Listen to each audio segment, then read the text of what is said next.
김 목사님께서 저의 소개를 너무 과분하게 해주셔서 여러분들이 저에게 많은 기대를 하실지 모르겠는데 저희가 기대할 분은 오직 예수 그리스도 외에는 없는 줄로 믿습니다. 많이 기다리셨죠? 저도 많이 이 시간을 기다리면서 기도하면서 준비하고 왔습니다. 이번 부흥의 주제는 너 하나님의 사람아입니다. 우리가 살아가면서 참 여러 이름들을 갖게 되죠. 아들, 딸, 또 결혼하게 되면 남편, 아내, 또 아이들을 낳고 지내다 보면은 또 할아버지가 되고 또 할머니가 되고 또 사회에 나가면은 선생님이 되고 박사님이 되고 사장님이 되고 교회 오면은 목사님이 되고 장로님, 권사님, 집사님 다 소중한 이름들입니다. 그 많은 이름들 가운데 너 하나님의 사람아, 이 이름보다 더 소중하고 영광스러운 이름은 없을 것입니다. 모든 이름 가운데 가장 존귀한 이름을 저희에게 부여해 주셨습니다. 너 하나님의 사람아. 그 이름을 갖게 된 여러분과 우리 다시 한번 우리 자신을 이번 부흥성회 동안 뒤돌아보면서 과연 하나님의 사람이라고 부름을 받은 우리가 그 하나님의 사람답게 내 자신을 여기고 있고 또 많은 사람들이 그렇게 인정해 주고 있는가? 하나님의 사람이라면 과연 어떤 사람을 하나님의 사람이라고 말할 수 있는가? 아니, 한 걸음 더 들어가서 보면 하나님의 사람이라면 어떤 사람이 되어야만 하는가? 그런 큰 질문을 제가 먼저 던져놓고 그 질문에 해당하는 5가지의 대답을 이번 성회 기간 동안에 여러분과 함께 묵상하고자 하는 것입니다. 오늘은 그 첫 번째 대답으로 하나님의 사람은 하나님께 택함을 받은 사람이다. 그렇게 답을 정합니다. 우리가 하나님을 선택한 것이 아니라 하나님이 먼저 우리를 선택해 주셨습니다. 우리가 먼저 하나님을 사랑한 것이 아니라 하나님이 먼저 우리를 사랑해 주셨습니다. 그것이 은혜인 것이죠. 그것이 영광인 것이죠.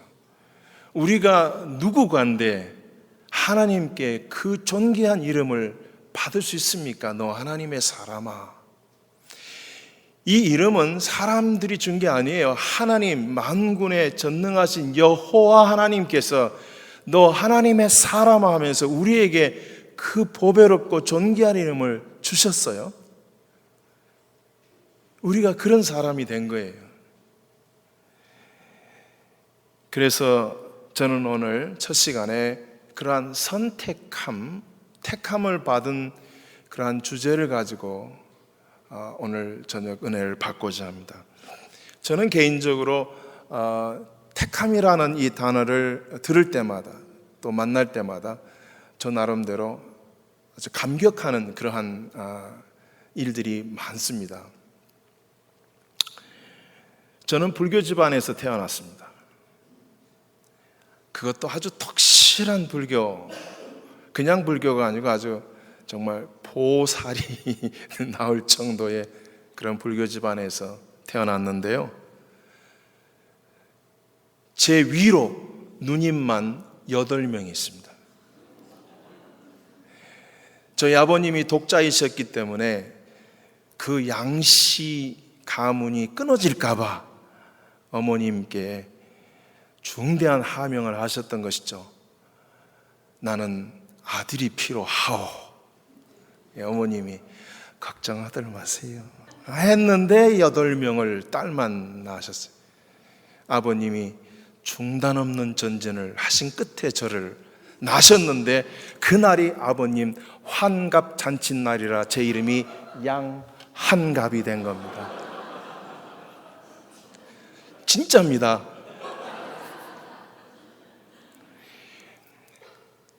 그 아들을 낳을 때까지 어머님이 얼마나 그 불당에 가서 공을 들이셨는지, 저 때문에 어머님 안에 불심이 깊고 깊어져 가지고 제가 19살 될 때까지 단 한 번도 예배당 문턱을 들어가 보지를 못했습니다.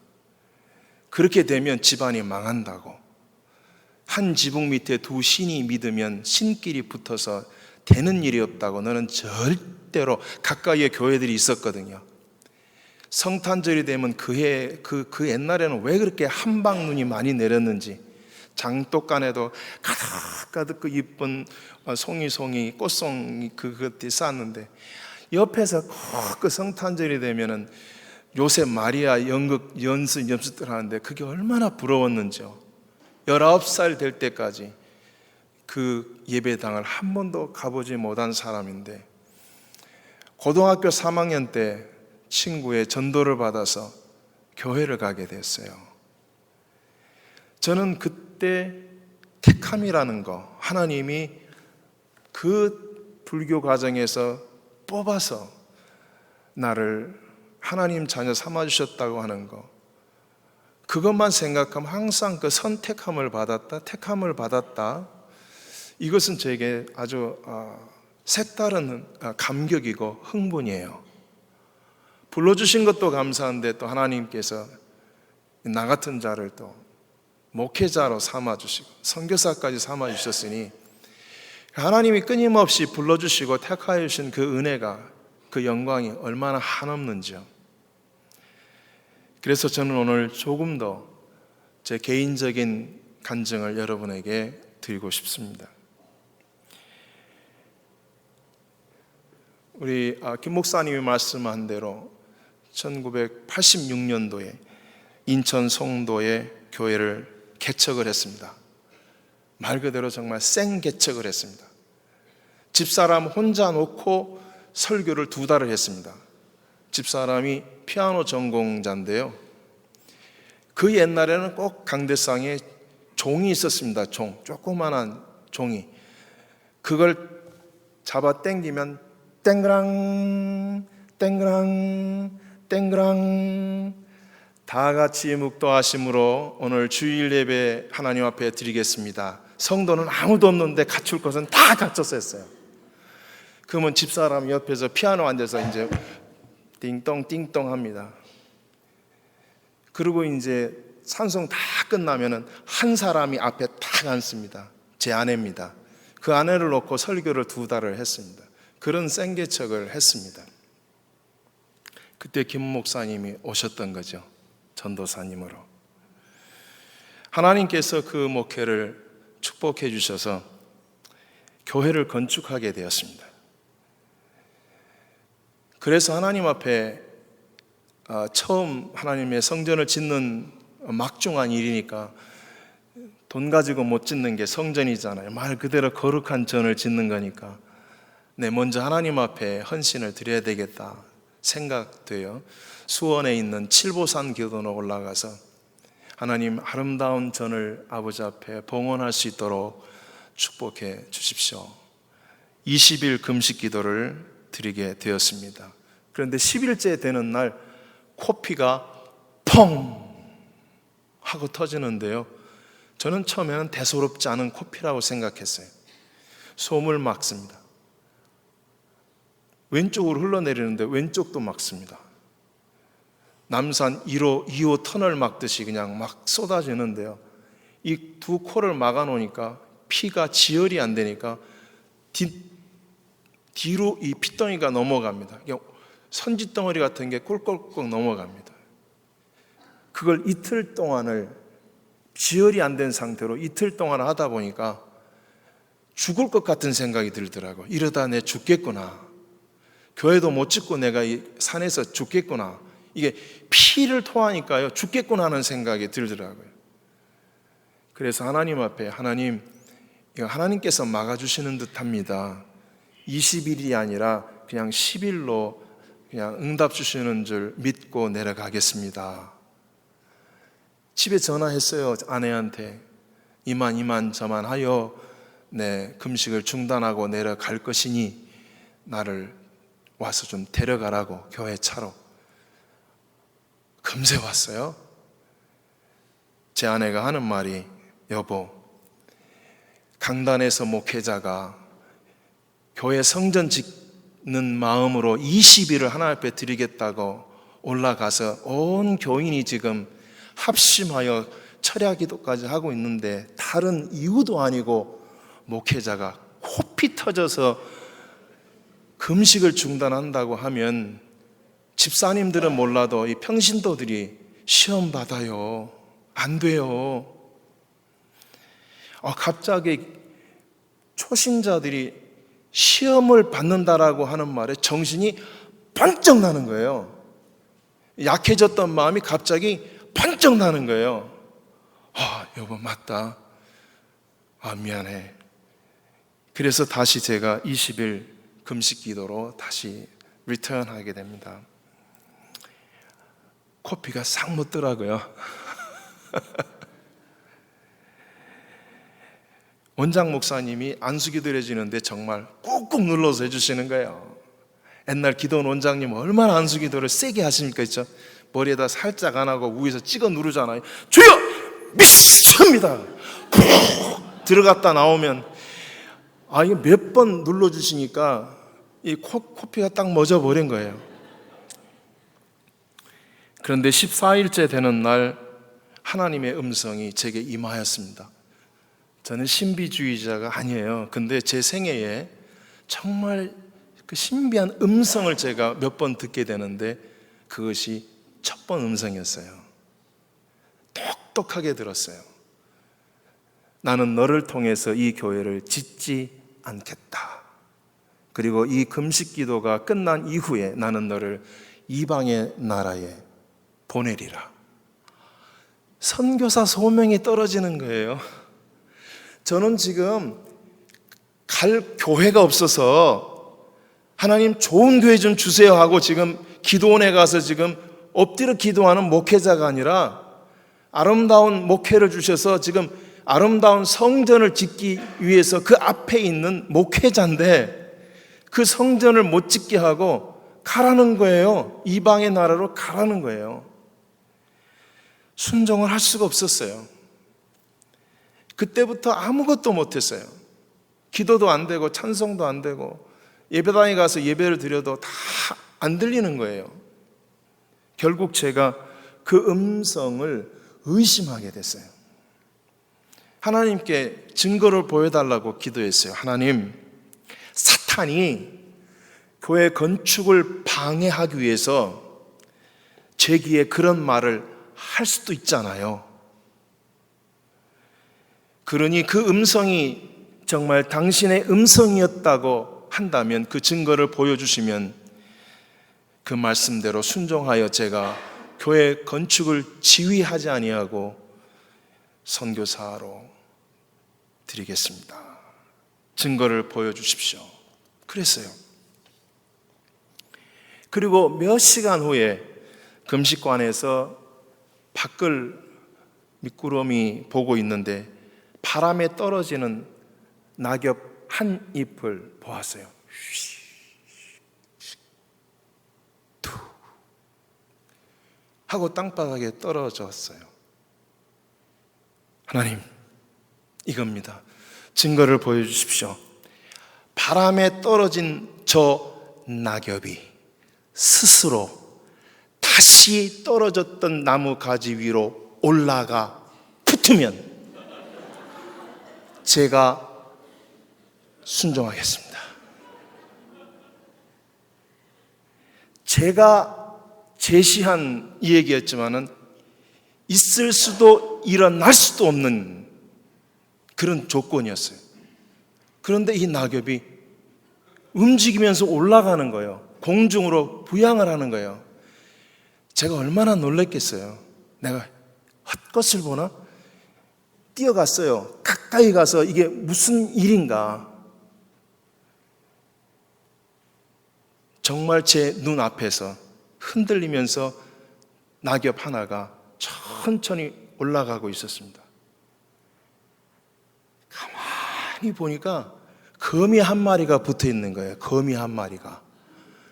가만히 봤더니 이 거미가 신통하게도 뒷발로 이 나무가지를 잡고 앞발로 자기 거미줄을 차각차각 하면서 올라가는 거예요. 이렇게 봤더니 추측컨대 거미가 벌금벌금 가다가 나뭇잎 사기를 탔고 그 무게 때문에 쭉 떨어지면서 거미줄을 뺏고 다시 그걸 잡고 올라가는 거예요. 순간 제가 하늘을 보는데 거미줄이 연결되어 있는 걸 보고요, 소름이 아니라 온몸에 전류가요, 몇만 볼트가 쫙 흐르는데요,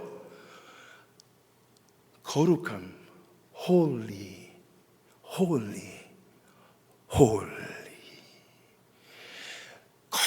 거룩한 하나님을 가지고 그런 말로 장난을 치려고 했던 그 제 자신의 그 못남이 오는데 그 거룩한 하나님 앞에 서 있을 수가 없는 거예요. 다리가 어찌나 후들거리는지. 아버지, 잘못했습니다. 무릎을 꿇고 제 입으로 약속드린 대로 증거를 보여주시면 순종하겠습니다 했기 때문에 제가 교회에 돌아와 그 거미 얘기를 하고 필리핀으로 가게 되었습니다. 그게 제가 선교사가 되게 된 동기입니다. 제가 이 말씀을 드리는 것은 선교사, 그것은 저의 개인적 선택이 아니었다고 하는 것입니다. 하나님의 부르심이었고 하나님의 선택이었습니다. 1993년 필리핀에서 제가 선교를 하고 있을 때 한 통의 편지를 받았습니다.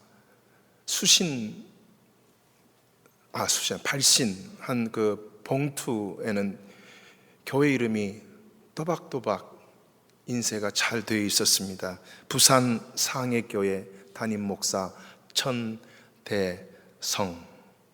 저는 한 번도 그 전에 만나본 적이 없는, 저 모르는 목사님이 있었어요. 그 당시에는 무슨 이렇게 통신 이런 게 없었기 때문에 서울에서 무슨 편지를 보내면 거의 한 달 만에 도착했어요. 왜냐하면 제가 사역했던 곳이 마닐라에서 16시간 떨어지고 산으로 2500m 고지까지 올라가는, 제가 산족 선교를 하고 있었거든요. 그 산에서 산족들하고 김치 없이 4년을 3000m 고지에서 산족들과 함께 살고 있는데 한 통의 편지가 도착한 거예요. 부산에서 보낸 이 편지가. 그 내용은 구체적으로 써 있지 않았지만은 간절한 내용이 있었어요. 양 목사님은 저가 누군지 모르지만 저는 양 목사님을 잘 압니다. 한국에 나오실 기회가 있으면 저를 꼭 찾아주셔야 됩니다. 저를 만나 주셔야 됩니다 라고 하는 간곡한 구절이 있었어요. 몇 개월 후에 제가 서울에 나갈 기회가 있어서 목사님이 주신 전화번호 또 봉투에 있는 대로 전화했더니 내려오라 그래요. 그래서 부산에서 만났는데 부산역에서 처음 저를 만나셨는데 곧바로 손을 잡고 부산역 안에 있는 다방으로 끌고 가시더니 앉혀놓고 곧바로 하시는 말씀이, 양 목사님 필리핀에 나환자가 몇 명 있는지 혹 아십니까? 나환자요? 문둥병이요? 네. 저 몰라요.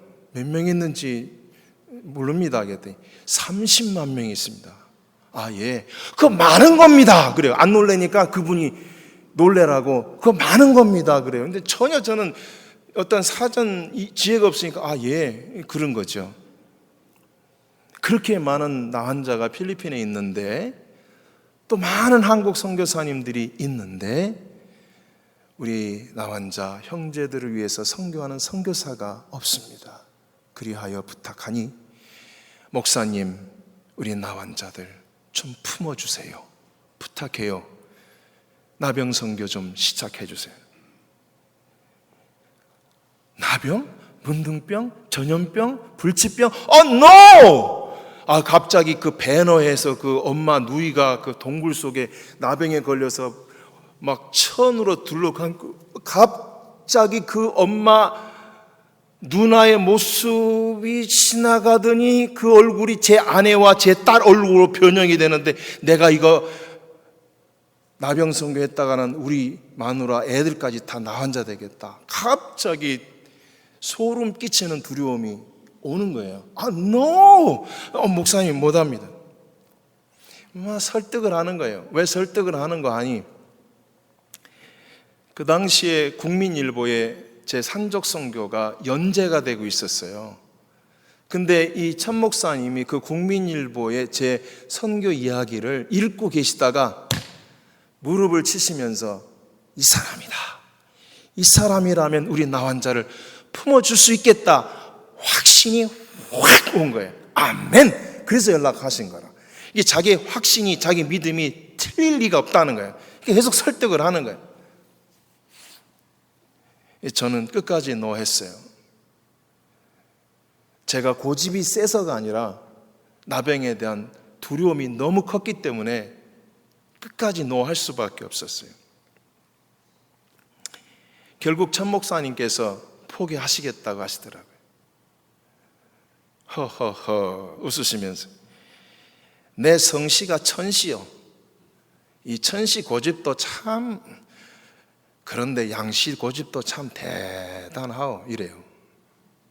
목사님 고집이 아닙니다. 전 정말 못합니다. 목사님 교단이 어디세요? 그랬더니 장로교 통합 측입니다. 그냥 복음처럼 들리는 그 소리가 얼마나 기쁜 소식으로 들리는지.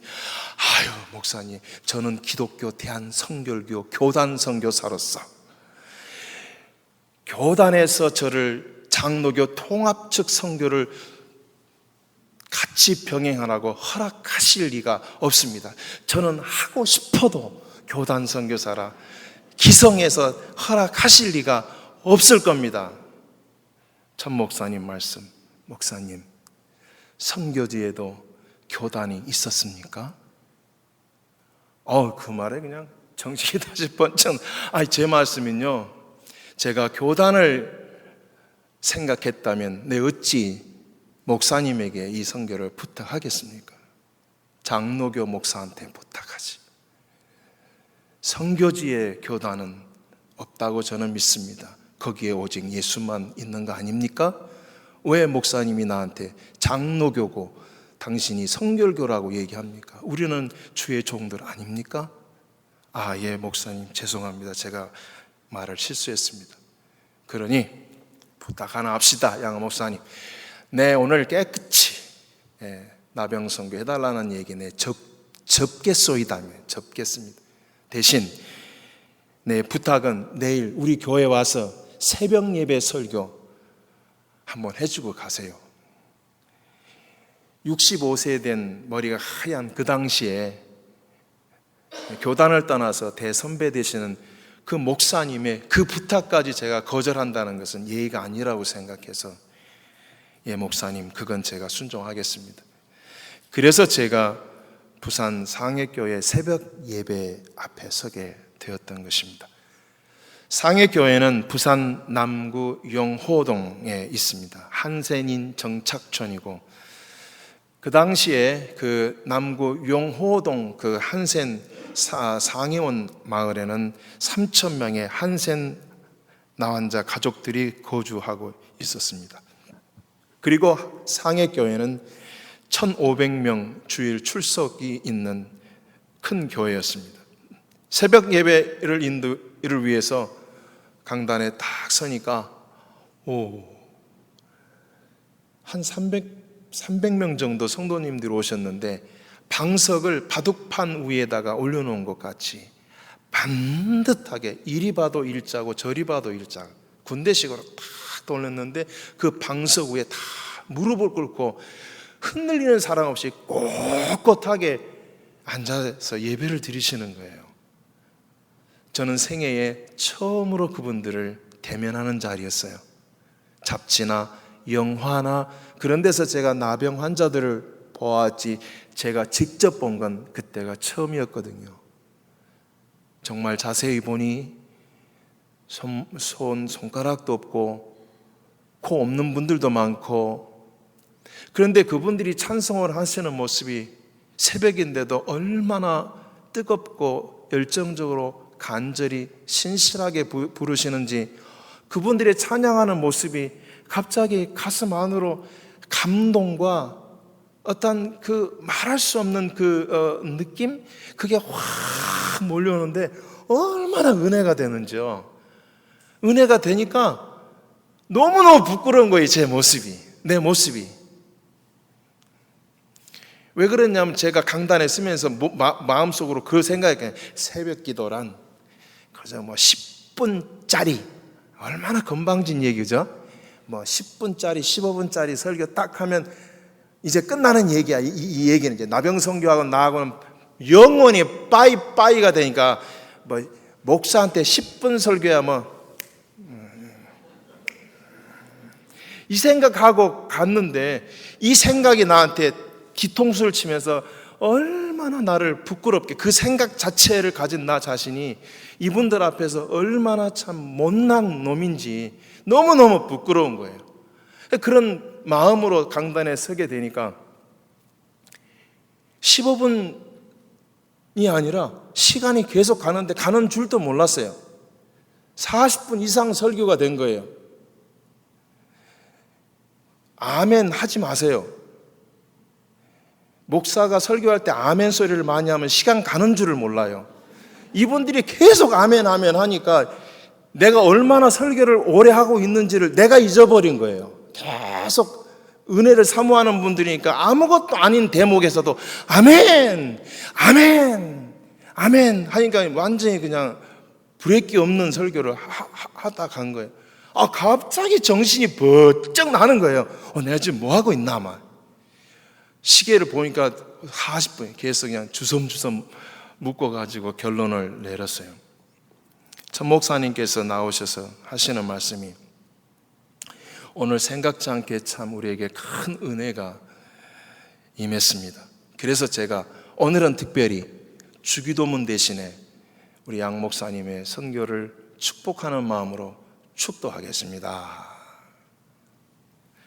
이제는 우리 주 예수 그리스도의 은혜와 우리 아버지, 그 다음에 뭐가 나와 있죠? 하나님이라고 나와야 되는데, 저 뒤에서 어떤 사람이 큰 소리로 안수기도 해줘요. 이걸 하는데 갑자기, 그러니까 이쪽 저쪽에서 안수기도 해주세요, 안수기도 해주세요. 그러니까 저도 눈을 떴죠. 그러니까 목사님이 든 채로 마이크는 켜져 있는데 하실요?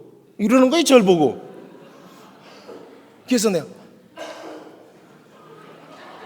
안수기도는 터치잖아요, 만지는 거잖아요. 큰일 나는 거 아니에요. 내가 오늘 이 새벽에 지금 디스턴스를 갖고 설교하다가 지금 10분 만에 안녕 하고 가야 되는데 300명을 만졌다가 내 인생이 no! 아닌데 더 성도들이 안수기도 해주세요, 안수기도 해주세요, 안수기도 해주세요. 하실래요? 맞지. 예, 하겠습니다. 할렐루야. 우리 또 양 목사님 우리를 위해서 특별히 또 안수기도 하신다 하니 우리 주여 삼창하고 은혜를 사모하는 마음으로 기다리십시오. 자, 주여 삼창합니다. 주여, 주여, 주여. 와, 짐작하시죠? 이 어른들, 평생 나 환자로 기도만 하시던 어른들, 기도 대장들이 300명이 주여 삼창을 하고 통성으로 기도하는데 천장에 무너질 것 같은 우레와 같은 소리가 막 나는 거야. 얼마나 간절히 기도하는지. 이 못난 놈은 뒤에서 무릎 꿇고 이제 기도를 하는데 한 가지밖에 기도 안 한 거예요. 아버지, 전혀 만들 줄로 믿습니다. 저를 지켜주실 줄로 믿습니다. 저 독자입니다, 독자. 막 별 잘데기 없는, 하여튼 별 깡깽이 같은 기도만 하고 있는 거예요. 믿음 없는 게 그런 거예요. 믿음 없는. 지난주에 김 목사님이 설교하시는 두 번째 믿음 없는, 거기까지만 내가 갖고 있는 믿음이에요. 그 이상을 못 넘어가는, 거기에서 끝나는, 목사면서도 그 두 번째 믿음에서 끝나는 그것만 붙들고 저 지켜주세요. 나병 전염 안 되게. 주여 믿습니다는 안 되죠. 믿습니다 하고 내려가서 이제 흉내를 내야 되는데, 내려가면서도 지혜가 막 생기는 거예요. 지혜가 하나님은 막 지혜를 팍팍 부어주시는 거예요. 기도원에 봤더니 유명한 부흥 강사님들의 안수 기도는 때리면서 가시더라고. 등짝을, 이 머리를 안 대고 등짝을 탁탁탁 때리고 가. 얼마나 그 생각이 주신 게 감사하든지. 피지컬 터치가 안 일어나는 안수. 그저 옷 위에다 탁탁탁탁탁탁탁 하면 300명 쉽게 끝나는 이런 지혜를 하나님 주시다. 그러니까 마음이 얼마나 그 무거움이 가벼워지는지요. 첫 번째 장로님한테 다가가는데 그 교회에서 제일 오래되신 장로님 같아요. 모습도 머리도 하얀 백발이신데 아마 가장 원로 장로님 중에 장로님이시다, 그런 생각을 가서 이제 손을 얹으려고 보니까 머리카락이 없는 거예요. 예. 그래서 장로님을 때리고 갈 수가 없잖아요. 수석 장로님들, 그래서 안수는 해야 되겠는데 그 몇 가닥 없는 머리카락 위에다 살짝 올려놔가지고 하려고 하는데, 언제 오셨는지 천대성 목사님이 따라 붙으면서 제 뒤에서 김철봉 장로님이신데 간이 나쁘십니다. 그래요. 그래서 특별히 요청하시는구나 해서 머리카락 위에다 손을 얹고, 하나님 아버지, 우리 장로님 간이 나쁘시다는데 고쳐주실 줄 믿습니다. 저는 기도원에서 그 코피 터일 때 그 원장 목사님이 주여 믿습니다 눌러서 해줬거든요. 저는 반대로 간이 나쁘시다는데 고쳐주실 줄로 믿습니다 하고 떴어요. 누르면은 다 하니까 머리카락 위에만 믿습니다 하고. 그리고 그 다음 옆에 장로님 하러 왔더니 언제 또 오셨는지 천 목사님이 김기수 장로님이신데 심장이 안 좋으십니다. 이 교회 장로님도 왜 이렇게 다 아프시나 하고서 또 이제 그 장로님 심장 나쁘시던데 또 치고 갈 수가 없잖아요. 그래서 또 이제 머리에 손을 얹고. 저는 그동안의 부흥회를 좀 부르심이 있어서 많이 해봤는데 천대성 목사님 같은 분을 지금까지 한 번도 만나본 적이 없어요. 물론 돌아가셨죠, 몇 년 전에. 참 목사님이 내가 옆으로 이동하면요, 비서처럼 조용히 따라오셔서 300명 성도들의 이름 하나와 그분의 기도 제목을 주시는 거예요. 목사님이 옆에서 탁탁탁 조용히 귀에다 대요. 성함과 기도 제목. 이렇게 가다 보니까 하나님께서 제 마음에 그분들을 불쌍히 여기시는 마음을 주시는데, 나병에 걸려서 나병과 함께 투병하는 삶도 처절한데 그 위에 우리가 갖고 있는 또 다른 지병들을 갖고 계시는 거예요. 제가 아까부터 너무 신경이 쓰여가지고, 장로님 안녕하셨어요? 두 번 진짜 제가 장로님을 기억해요. 너무 반가워가지고 아까부터 내가 인사를 하고 내가 설교를 해야 되겠다 생각했어요. 장로님이 그러실까, 나를 아직도 모른가벼? 아는 척을 하뇨? 장로님 너무 반갑습니다. 어디까지 얘기했대요 내가? 그래서 안수를 그렇게 해가는데요, 기도 제목을 듣는데 암 환자도 많고 여러 지병을 갖고 계시는 거예요. 그래서 하나님, 제가 오늘 이 교회에 처음이자 분명히 마지막이 될 터인데 제가 이 소중한 시간을 정말 이렇게 장난치듯이 해갈 수는 없겠습니다. 이들을 제가 다시 마음 고쳐먹고 신실하게 제게 주신 은혜대로 이분들을 섬기겠습니다. 아버지 하고 그때부터 이제 온 마음으로 다하여 한 분 한 분의 머리에 손을 얹고 신실하게 기도해 드렸습니다. 1시간이 걸렸어요. 300명을 그리 하다 보니까 제일 마지막에 끝나고 마지막 분을 끝내고 천 목사님과 함께 돌아서는데 오 마이, 내가 보는 모습을 내가 믿을 수가 없는 거예요. 저는 부흥회를 하면 안수기도 받으면 받은 분들은 다 집에 가셨어요. 안 받으신 분들이 줄 서 있지. 다 가신 줄 알았어요. 한 사람도 안 가고 방석 위에 흔들린 자세 없이 거기에서 1시간 이상을 소리내어 중보하고 있었던 거예요. 그 목사님의 그 성도들이라 얼마나 제가 은혜를 받았는지요. 나중에 물어봤어요. 이건 나중에 너무 신기해가지고 그분들에게 어떻게 안수기도를 받으면 다 가시는데 왜 안 가시고 계셨느냐고 그랬더니 너무 심플하게 얘기하는 거예요. 예배 아직 안 끝났잖아요. 축도하다가 말았잖아요. 축도하다가 지금 안수기도가 진행이 되었기 때문에 안수기도도 예배 중이라는 거예요. 축도가 완벽하게 끝나야 예배 끝 집에 가는 거예요. 그러니까 축도 아직 안 끝났으니까 못 나간다는 거예요. 이게 이분들의 어떤 제자의 어떤 훈련을 그렇게 받으신 거예요. 예배에 대한 훈련을. 제가 은혜를 받고 앞으로 나왔는데 천 목사님께서 오늘 은혜가 말씀에 은혜도 받고 또 이렇게 안수까지 받게 되니 제 마음에 너무 감사하여 은혜를 받았으면 그 감사의 마음을 표현하는 것이 옳지 않겠습니까?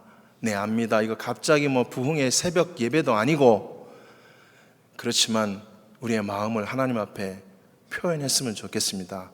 헌금 괜찮으시죠? 그랬더니 모든 성도가 아멘 그러시더라고. 본당에서 헌금 주머니 10개가 내려왔어요. 헌금을 했어요. 헌금이 끝나고 목사님이 그 헌금을 가슴에 끌어안고 이제 축도하겠습니다. 해서 축도가 다 끝났어요. 방해하는 사람이 없었어요. 안수기도 다 받았으니까.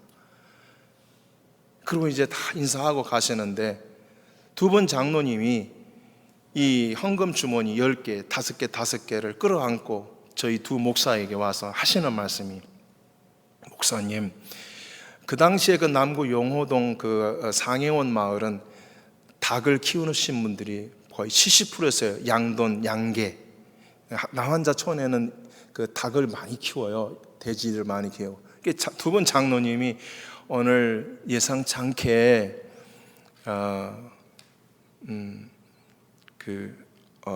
설교도 길어지고 안수기도를 하는 바람에 닭밥, 돼지밥 줄 시간이 넘어갔다는 거예요. 이거 안 주면 큰일 난다는 거예요. 이게 이 헌금을 계수할 시간이 없어서 목사님께 드리니 목사님 사택에 가셔서 계수하시고 이 안에 얼마가 나왔든 그거 다 모아서 양 목사님께 성교비로 전달했으면 합니다. 목사님 괜찮으신가요?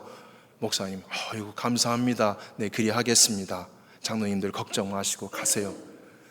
그 헌금 주머니를 나도 반, 목사님도 반 가지고 목사님 사택에 와서 열기 시작합니다. 하나, 둘. 목사님의 목소리가 떨리더니 세 번째 주머니 열 때부터 무릎을 꿇고 울기를 시작합니다. 아버지, 이 부족한 이 천한 종은 저들의 목자가 될 자격이 없는 자옵시다. 아버지, 이 죄인을 용서하여 주십시오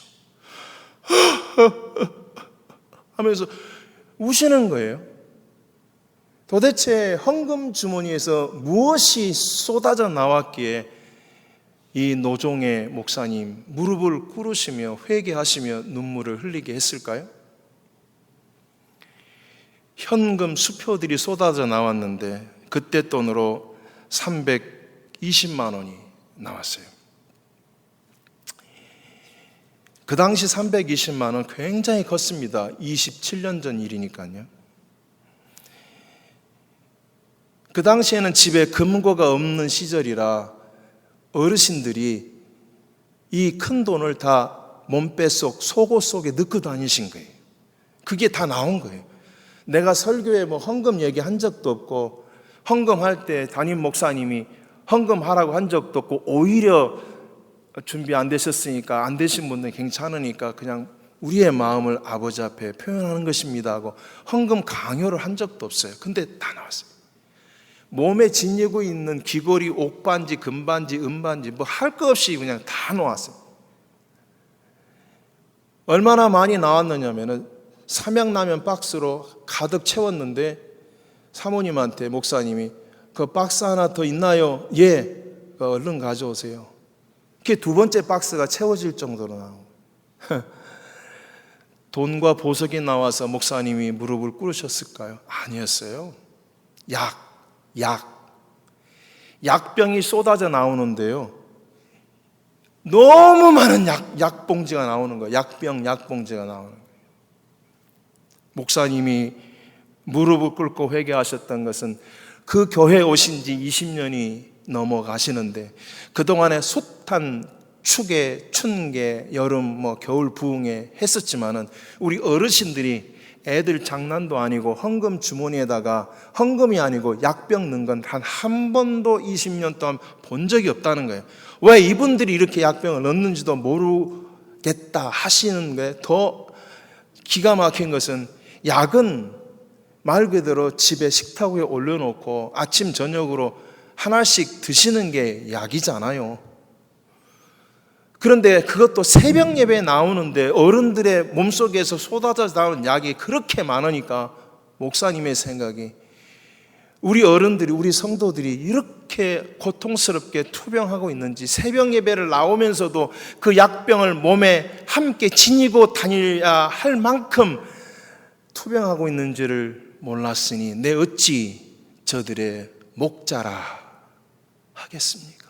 나는 저들의 목자가 될 자격이 없는 자입니다 하면서 우시는 거예요. 아침을 먹고 상해교회를 떠납니다. 전 목사님께서 제게 320만 원을 챙겨주시는데 제가 1원 한 장을 안 받았습니다. 그 돈 받으면 콕 깰까봐, 나병선교 하게 될까봐. 아닙니다. 결국 돈 하나도 안 받고 떠났습니다. 마산과 창원을 거쳐서 3일 후에 서울에 도착하니까 누님이 너 부산 가서 뭐 하다 왔니? 왜요? 그 천목사님이라고 하는 분이 하루도 몇 번씩 전화해 니를 찾는데 왜 그러시냐고 물어도 내 직접 양목사랑 얘기해야 하니 아직 안 왔냐? 조금 있다가 아직 안 왔냐? 아직 안 왔냐? 도대체 부산 가서 니 뭐 하다 왔나? 이래요. 뭘 하기는요? 목사님 하고 전화를 했더니 대뜸 하시는 말씀이, 양목사 지금 당장 내려온나? 왜요? 우리 교회 난리 났다. 양목사 떠나고 새벽에 안수받았던 사람 절반에게 기적이 일어나서 우리 지금 상해원이 다 뒤집어졌다. 우리 교인 1,500명이 있는데 새벽에 참석하지 못한 사람들이 양목사 잡아다가 오늘 저녁부터 부흥회 하자 하니 지금 당장 내려온나 지금. 제가 목사님 못 내려가요. 그런 기적이 일어났다니 너무 감사합니다. 그러나 저는 그 기적이 제게 나간 제 능력이 아니라고 생각합니다. 헌금 주머니의 믿음으로 그분들이 소지하고 있었던 약을 다 드린 그 큰 믿음을 아버지께서 보시고 그분들을 고쳐 주셨음을 믿습니다. 죄송합니다, 목사님. 저는 필리핀으로 돌아갑니다. 전화 탁탁 끊고 이틀 있다가 정말 필리핀으로 돌아갔어요. 도망간 거죠. 2,500m 고지로 올라갑니다. 저는 그때 생각에 이제는 정리가 다 잘 됐다. 눈을 감고 제 섬기고 있는 산적 선교를 위해서 기도를 하려고 하면 두 음성이 옆에서 하는 음성처럼 생생하게 다시 들리는 거예요. 안수기도 해줘요 하는 음성하고, 아버지, 저는 저들의 목자가 될 자격이 없는 자울시다.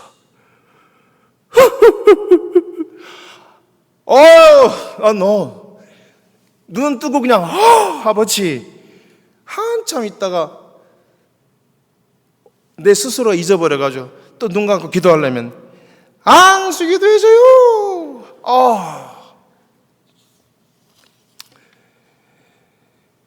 눈만 감으면 그 얘기가 계속 오는 겁니다.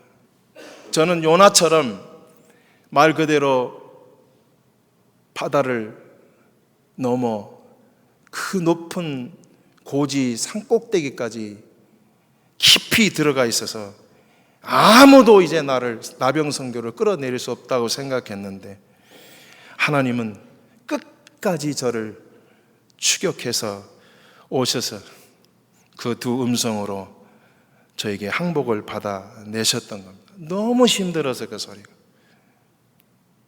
아니, 힘든 것보다 점점 제가 마음을 고쳐먹게 됩니다. 이건 내가 피할 수 없는 십자가인가 보다.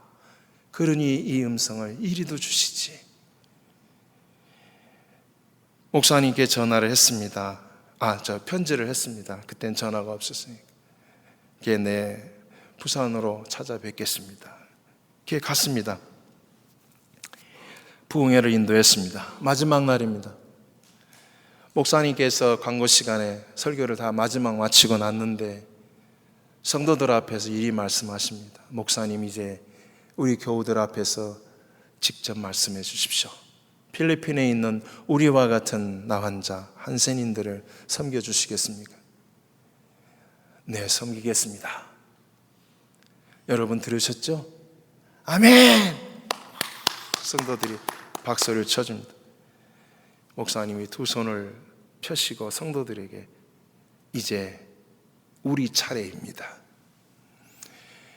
양 목사님이 우리 같은 사람 섬겨주신다 하니 그 목사님이 그 사역을 감당하도록 우리가 헌금해야 되지 않겠습니까? 헌금합시다. 준비되셨죠? 아멘. 그날 헌금된 총액이 27년 전 얘기를 드리는 겁니다. 1억 3천만 원이 나왔습니다. 아마 지금으로 말하면 5억 이상이 될 거예요. 우리 한센인들이 일시불로 낸 돈이 1억 3천만 원. 오늘 저는 두 가지 간증을 여러분에게 드렸습니다. 어떻게 해서 선교사가 됐는지, 어떻게 해서 한센 선교를 하게 됐는지. 그러나 그것은 저 개인의 이력을 설명하고자 함이 아닙니다. 제가 오늘 두 가지 간증을 첫날 드리는 것은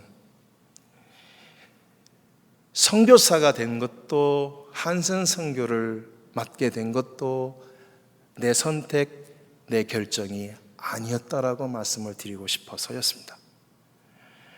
하나님의 선택이었고 하나님의 일방적인 부르심이었습니다.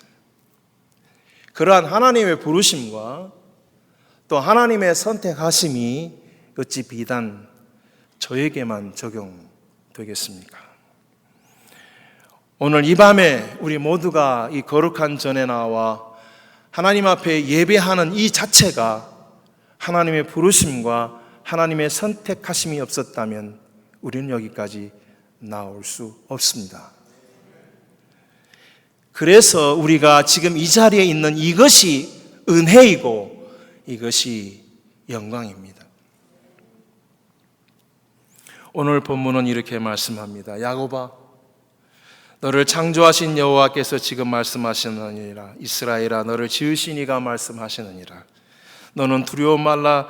내가 너를 구속하였고 내가 너를 지명하여 불렀나니 너는 내 것이라. 살아계신 하나님, 거룩하신 하나님, 전능하신 하나님, 그분이 선포합니다. 너는 내 것이라. 할렐루야. 너는 내 것이라. 너는 내 것이라고 말씀하시는 이 아버지. 우리의 거듭난 크리스찬의 삶은 거기서부터 시작해야 합니다. 복받기 위해서 No.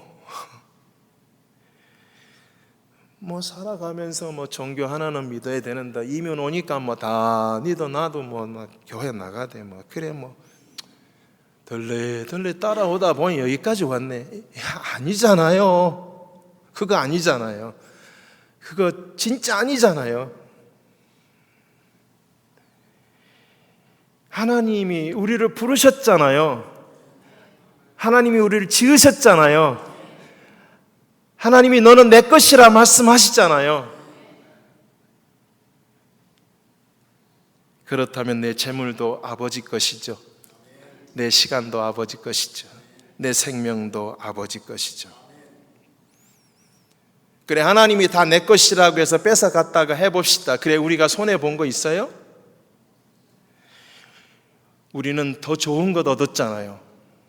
아버지를, 하나님을 아버지로 얻게 됐잖아요. 아버지가 나의 전부가 되셨잖아요. 내 시간 바쳐봤자 60년이잖아요. 내 재물 바쳐봤자 $1,000,000 그 이상이면 그게 뭐 대단해요. 우리 가진 일부인데 하나님은 우리의 전부가 되어주셨는데 우리가 어떤 희생과 포기를 한다 한들 하나님 때문에 손해봤다 말할 수 있습니까? 없습니다. 왜냐하면 하나님은 우리를 당신의 자녀 삼아 주셨고 하나님은 우리의 아버지가 되어 주셨기 때문입니다. 하나님 앞에 설 때마다 우리 크리스찬에게는 세 가지 모습이 있는 것 같아요. 첫째는 하나님 앞에 설 때 두 손 들고 서는 모습이죠.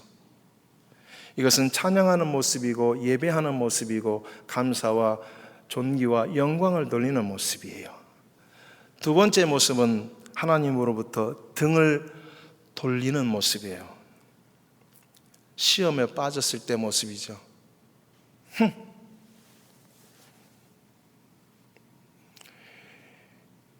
아내가 여보 주일이에요. 주일? 너 나한테 한 번만 더 교회 얘기해봐라. 여보 입 닫아라. 등을 돌린 거죠. 그분은 집사님이셨거든요. 무슨 문제 때문에 그가 하나님까지 등을 돌렸는지는 모르겠지만 안타깝게도 우리는 우리 주변에서 그렇게 하나님을 향해서 등을 돌린 분들을 간혹 보고는 합니다. 세 번째 모습은 하나님께 등을 드리는 모습이에요. 등을 돌리는 게 아니라 등을 드리는 거예요.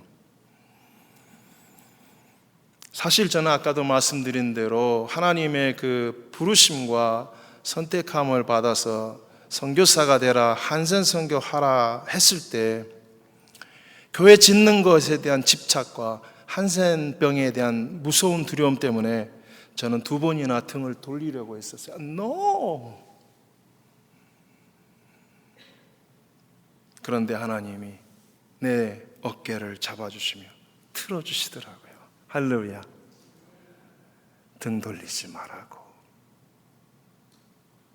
내가 너를 지명하여 불렀나니 너는 내 것이라. 너는 내게서 등을 돌릴 수 없다.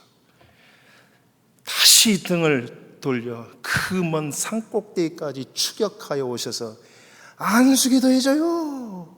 그 절절하게 외치던 나 환자의 음성, 그것은 아버지께서 등을 돌리는 내 어깨를 잡아 틀어 다시 주님을 보고 네 라고 순종할 때 내 등을 다시 틀어 등을 두드리시며 Go to the land I will show you. 등을 밀어주시는 하나님, 내가 너 등 뒤에 있단 말이죠. 내가 너와 함께 한다 그 말이죠. 내가 너와 함께 가겠다 그 말이죠.